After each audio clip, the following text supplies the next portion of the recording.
За одоо бүгд хэлэнд control caps lock гэсэн нэг дараа. Тэгэхээр яг ямар одоо хэрэглүүрийг дуудахыг бүгд харъя.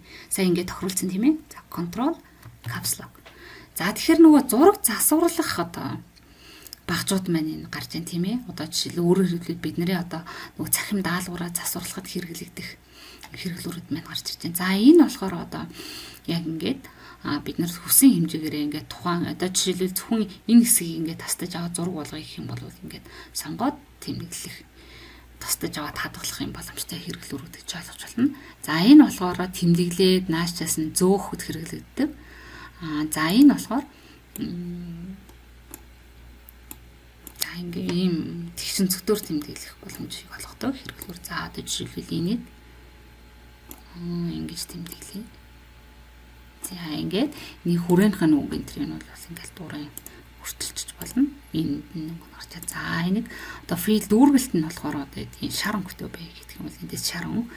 Тэгээд альфа гэдэг хэсэг дээр нь болохоор нөгөө цолт нь бол альфа гэдэг дээр энэ transparency гэх юм бол за ингээд шар өнгөтэй болж байна тий. Хэрвээ одоо transparency буюу альфа цолтоо гэдэг юм бол энийг ингээд сонгоод тэгэхээр зөвхөн хүрээний тийм ээ. За хүрээнийх нь өнгийн заавал болгоч тэгдэг юм аа. За энэ дугуй хэлбэрээр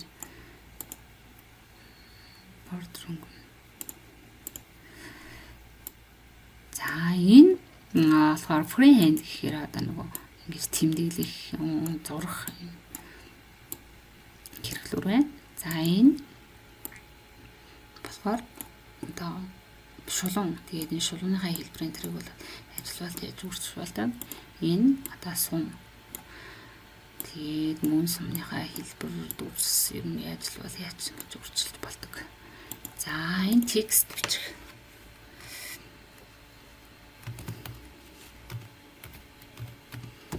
За энэ дээр нь мөн одоо фондоо сонгоно, нүсгийнхаа хэмжээ, өнгө, тэгэл зэрэг зүйл нэтэргээл бүх зүйлийг сонгох боломжтой. За ийм. За энэ болохоор за энэ дээр мөн текстний хонгийг сонгож байна. За энэ болохоор текстний ард талд нь фонт бичиж болж байна тийм ээ. За тэгэхээр фонтынхаа энэ арын фонны өнгөийг бол мөн энд харагдаж байна тийм. Fill color гэдгээсээ сонгоод өөрчилж болно. За энэ одоо тайлбар текст оруулахад болно. Тайлбар бичих. За энэ ямар тайлбар текст оруулах гэж юм энэ л өсөн өндрийнхаа юунуудыг тохируулъя. За ийм байдлаар за хэмжээ тэгэл энэ эдрийг бол шилжүүлээд ингээд зөвгөө гэх боломжтой байдаг. За энэ дугаарлалт одоо жишээлбэл бид нэр 1-р алхам дээр нэг хийгээрээ 2-р алхам дээр нэгээрээ 3-д нь ингээд дугаарлахад ингээд ашиглаж болно. За тэгээд эднэрийгээ бүгдийг ингээд зөөгөөд ингээд тохируулах боломжтой. За тэгэхээр зөөх хэрэглэн тэмдэглэл хэрэглэр маань энэ гэсэн тийм ээ. За жоох ингээд сонгодог ч юм уу.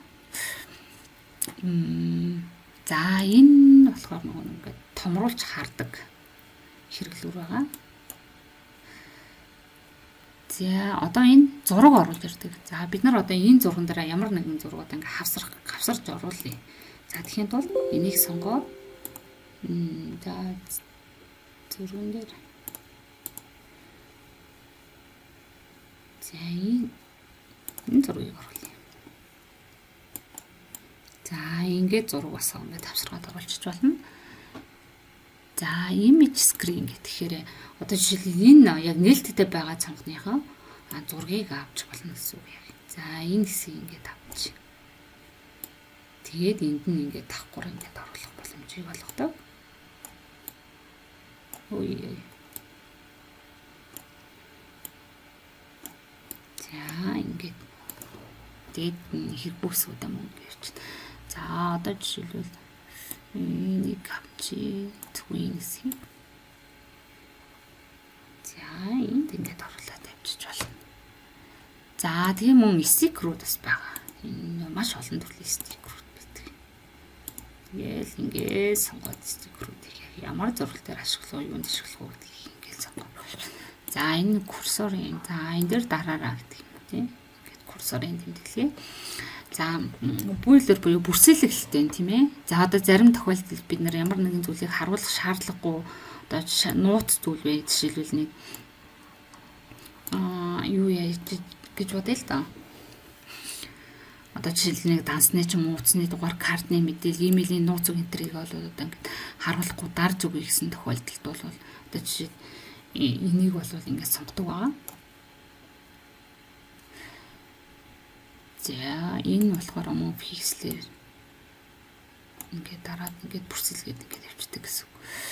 За энэ дээр болохоор одоо фикслийнх нь хэмжээ энэ нөгөө нэг энэ тухайн за энэ хараа за энийг сонголоо тухайн багжийг ингээд сонгох болгонд энд яг тухайн багштай холбоотой тохируулгууд нь ингэж гарч ирдэг. За одоо жишээлбэл энэ дугаарлалт гэхэд л өнгө тэгээл юу хэлбэр энтрийн бүгдийг ингээд сонгох юмнууд нь энд болоод ингээд гараад ирдэг.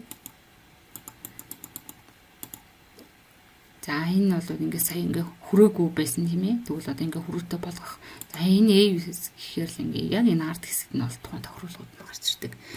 За одоо тэгээд энэ засварлах төлөвлөлтийг хэрэгснийхаа дараа одоо ингээд янз бүрийн засвар мосроо хийчихэд тухайн зураг боллоо гэж бодох юм бол хамгийн ихний энэ одоо энийгээрээ ингээд сонгоод за энэ зургийнхаа би зөвхөн энэ хэсгүүдийг надад хэрэгтэй гэдэг юм бол за тэгэхээр хаана хадгалагдсан бэ гэдгийг харахын тулд энэ сая бол энэ дээр ингээд юм гарч ирж байна. Хэрвээ хаана хэрвээ энэ цонгон дээр чинь гарч ирэхгүй байх юм бол